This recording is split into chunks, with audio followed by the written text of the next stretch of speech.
Welcome to Poland Daily History with me, Nicholas Richardson. In this series of episodes, we're looking at Poland's relations with neighbouring countries. And I'm joined in the studio by Professor Krzysztof Jabłonka, and we're looking again at Polish-Hungarian relations. Professor, during the First World War, obviously Hungary was a major part of Austro-Hungary. How were Polish-Hungarian relations during this conflict? Trzeba przyznać, że prawdziwa przyjaźń kształtuje się nie wtedy, kiedy jest dobrze, tylko kiedy są trudności.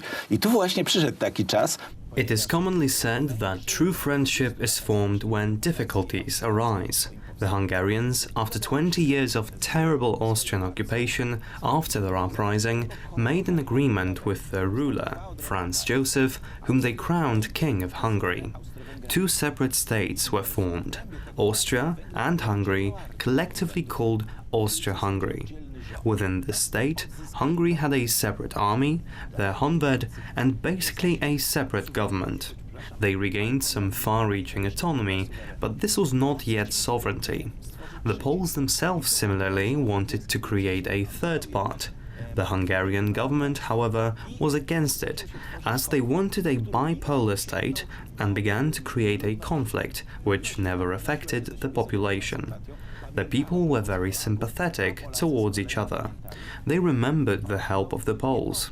As our enemies say, the Poles, in turn, liked Hungary because they could not get along in terms of speech, because of the differences in language. Therefore, they only smiled to one another and drank tokaji.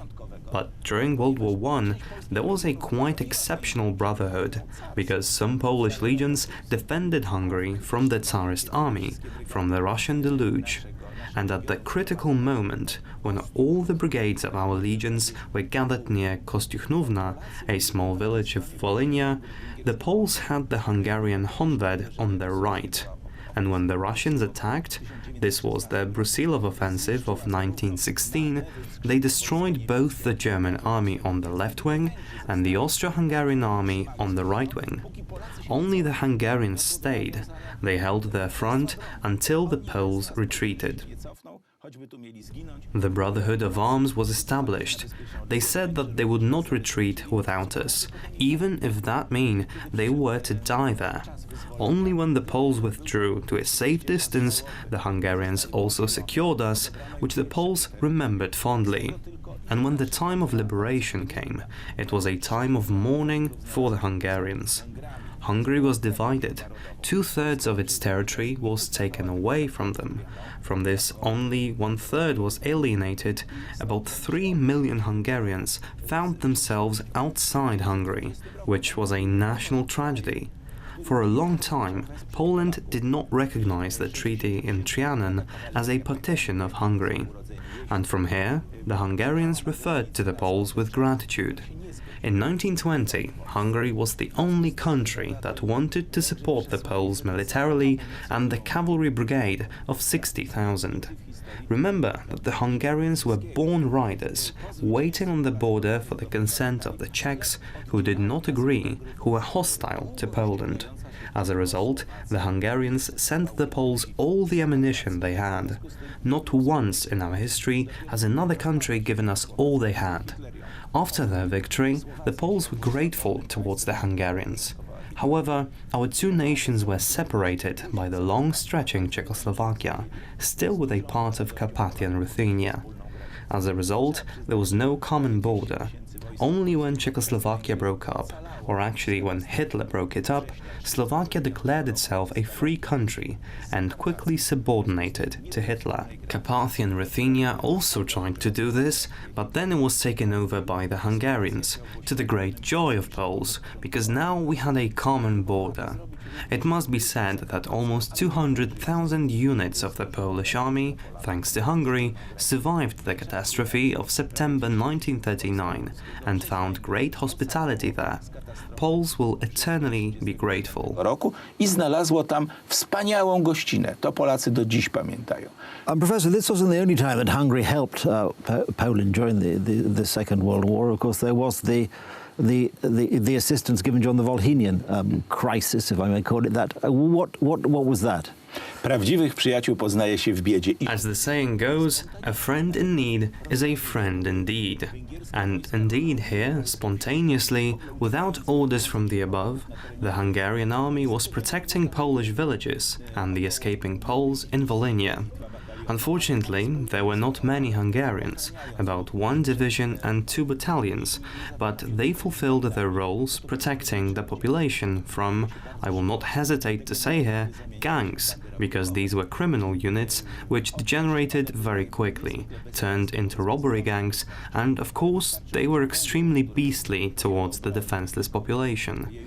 This, however, was enough for the Hungarians, who had guns and used them for scaring these groups off.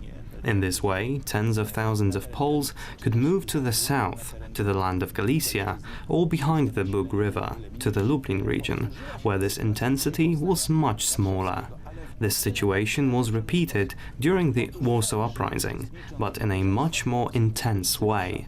The Hungarians who took part in Polish services were located from the north to the south, for example in such places as Zalesie Górne, which is 20 kilometers away from Warsaw.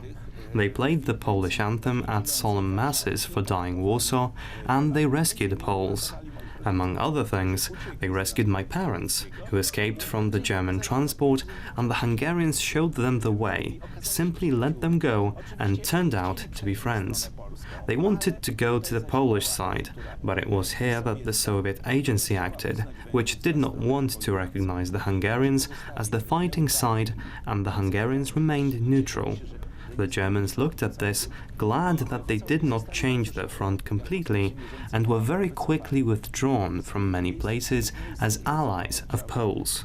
In their place were thrown troops of so-called Eastern nations. There were many Russians on the German side, so-called Russian fascists, or Kalmyks from distant republics, who unfortunately murdered people in a terrible way. Poland and Hungary found themselves in Soviet captivity, and when Hungary was liberated in 1956, Poles went to their aid. There were special blood donation points at the university, and Polish blood for wounded Hungarians flew planes to help the Hungarian brothers. From then on, we say that we are relatives.